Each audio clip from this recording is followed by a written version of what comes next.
Nah, kalau Persib bisa mendapatkan itu, ini menjadi rekor baru, sejarah baru. Dan kebanggaan juga buat Bobotoh pastinya. Tapi ada 4 ujian yang cukup berat. Ya, 7 pertandingan sisa, 4 diantaranya itu away. Nah, ini bahaya tentunya buat Persib. Kalau kehilangan poin di sini, ini tentu akan jadi warning buat Persib untuk bisa dapat hat-trick gelar. Tentu Coach Boyan Hodak bakal lihat nih, Ramon Tangki awal-awalnya agak merosot ya performanya, tapi belakangan 3 pertandingan terakhir sudah 3 gol, 2 lawan Semen Padang dan 1 lawan Bali kemarin, Bali United. Halo guys, malam ini Now United melawan Persib, gimana blognya nih?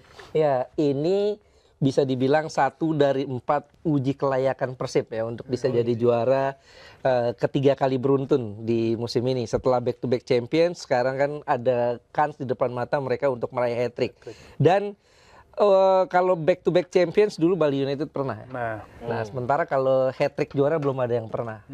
Dari awal Liga Indonesia tahun 94-95 sampai sekarang belum ada yang pernah hat-trick juara. Nah, kalau Persib bisa mendapatkan itu, ini menjadi rekor baru, sejarah baru. Dan kebanggaan juga buat Bobotoh pastinya. Tapi ada 4 ujian yang cukup berat.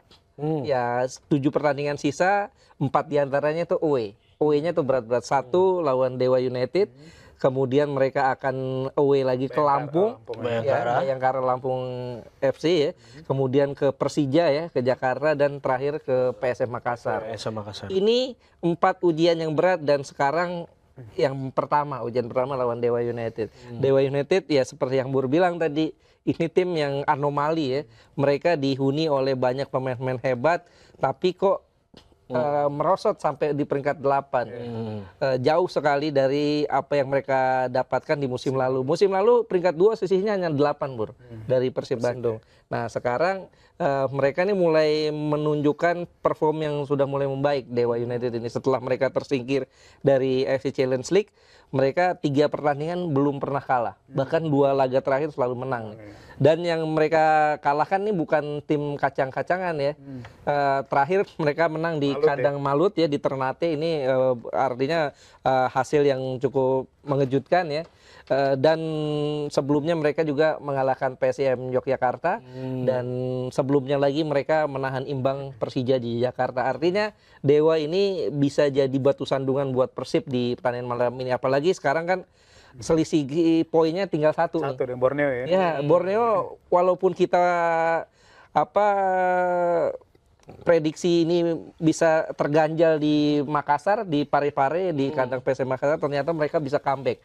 Setelah sempat tertinggal 0-1, mereka bisa comeback, akhirnya mereka menang dan potong jarak, sekarang sisa 1. Nah, ini bahaya tentunya buat Persib. Kalau kehilangan poin di sini, ini tentu akan jadi warning buat Persib untuk bisa dapat hat-trick gelar. Mas Ais kan tadi udah bilang kalau ini merupakan ujian awal ya bagi Bandung dari 7 laga sisa. Dia dari 7 laga sisa itu 4 diantara bisa dibilang masuk kategori ya merah lah ya. Betul. Nah, ini gimana kansnya Persib di laga kali ini Mas Ais? Apakah akan bisa melanjutkan tren positif, karena Persib dalam 15 laga terakhir juga nggak pernah kalah ya, dengan catatan 12 menang dan 3 imbang.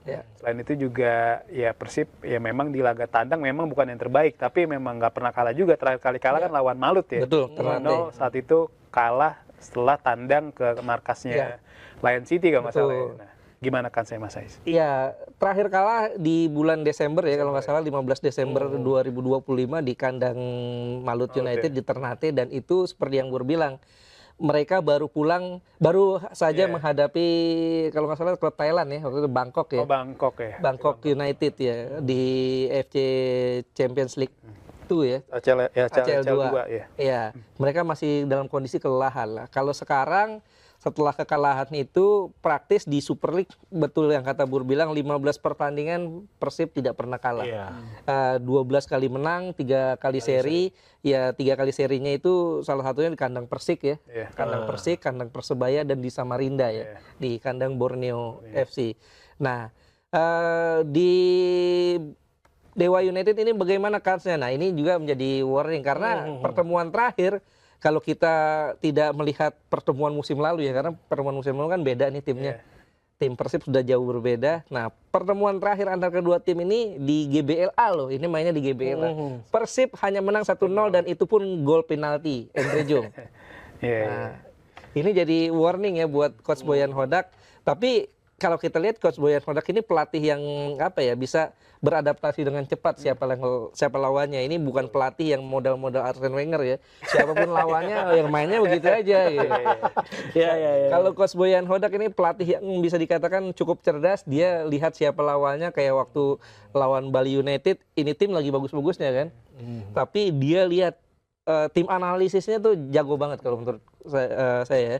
Bagaimana dia melihat kelemahan Bali United itu mengantisipasi umpan-umpan panjang, bola-bola udara, dan terbukti gol pertama kan bola udara tuh. Barba umpan kepada Ramon Tanque. Gol kedua juga diawali umpan panjang kepada Eliano Reinders. Eliano Reinders bisa dapat shoot di blok kiper, dicocor sama Lucho ya. Nah, itu yang menurut saya menjadi bukti kejeniusan seorang Boyan Hodak. Dia bisa lihat sekecil apapun kelemahan-kelemahan yang dimiliki oleh lawan. Waktu itu Bali United yang sedang bagus-bagusnya. Nah, sekarang menghadapi Dewa, tentu ini jadi PR besar ya.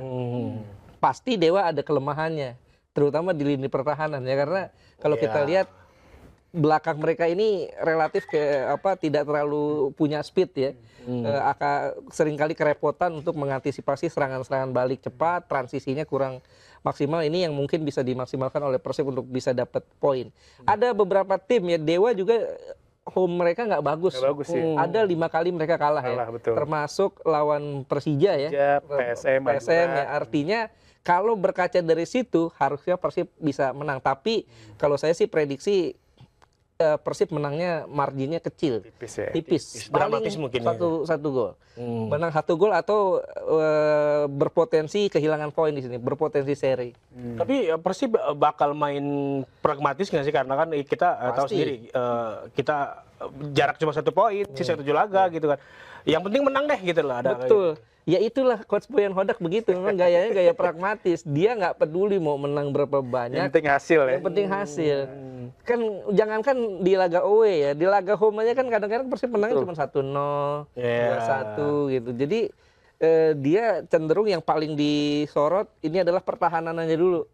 Bagaimana caranya mereka nggak kebobolan. Dan faktanya kan Teja jadi kiper paling banyak clean sheet ya, 16 gol. Kemudian Persib juga paling sedikit kebobolannya tuh. Jadi yang paling utama buat Coach Boyan Hodak adalah pertama jangan kebobolan dulu, sambil cari celah untuk serangan balik bikin gol. Ini yang gayanya Persib musim ini di tangan Coach Boyan Hodak gitu. Yang penting menang gitu kan. Betul. Nah, ini kalau kita merujuk ke belakang nih, dalam 2 match terakhir lah nih Ramon Tanque lagi kayak seakan-akan tuh kayak terakhir kembali lah setelah mencetak 1 gol lawan Bali, terus juga pekan lalu juga mencetak gol kan? Iya, 2 gol. 2 gol juga. Lawan Semen Padang. Semen Padang. Dan sempat diragukan di awal ya. Benar, kan dia bisa dibilang startnya agak lambat ya.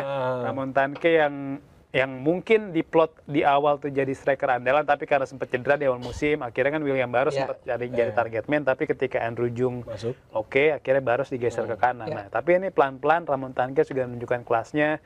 Dia juga kalau di media sosialnya nih sering membagikan momen-momen kayak latihan pilates. Ya. Itu nunjukin kayak pilates mungkin di sepak bola tuh bisa membantu dia dalam menguatkan fisik dan juga dalam keseimbangan. Nah, ini kira-kira gimana menurut pandangan Bung Ais soal meningkatnya performa Ramon Tanque dalam beberapa match terakhir? Apakah Ramon Tanque kira-kira layak untuk dipertahankan, atau ya manajemen Persib harus ya sambil mencari-cari penyerang lain di bursa transfer musim panas nanti? Ya, ini kan kalau kita lihat orang pasti membandingkan striker Persib sekarang nih, kan Persib sekarang punya 3 striker ya, Ramon Tanque, Andre Jong, dan Sergio Castel. Nah, dari 3 ini belum betul-betul ada yang mentereng seperti David da Silva di musim lalu. Ya, susahnya kan perbandingannya ini gila lah dalam tanda kutip ya. Bagaimana David da Silva tuh gacor banget musim lalu ya, terlepas dari dia cedera. Dan musim ini juga David da Silva masih tetap gacor di Malut United. Ini perbandingan yang agak berat sebetulnya buat siapapun striker Persib. Tapi ya keuntungannya dengan kondisi ini Persib tertolong oleh pemain-pemain lain yang bisa bikin gol. Sehingga tumpuan untuk bikin gol nggak melulu pada 3 striker ini. Apakah 3 striker ini akan dipertahankan atau tidak? Tentu ini bakal jadi evaluasinya pelatih ya. Kalau saya pikir 7 pertandingan terakhir inilah bakal jadi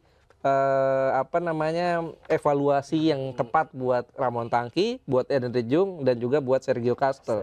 Apakah mereka ini layak dipertahankan atau diganti?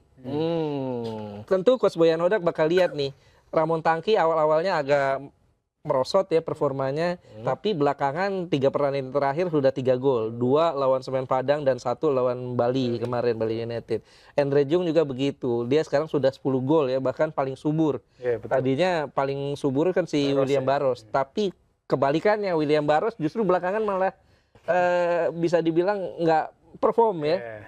Ya mungkin kalau kita nilai inilah 7 pertandingan terakhir akan jadi evaluasi terakhir buat seluruh pemain Persib, bukan hanya Ramon Tangki saja Bur, tapi juga Endre Jung, termasuk William Barros, Berginho.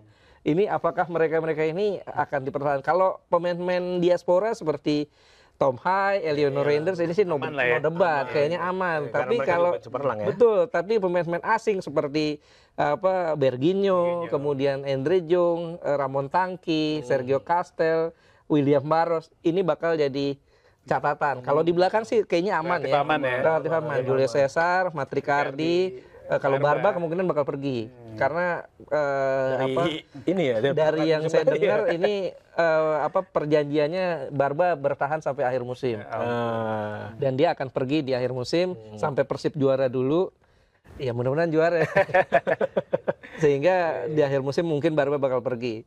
Nah, sementara kalau di depan ini agak rawan ya, termasuk Ramon Tangki. Nah, itu tadi Barba udah dibahas.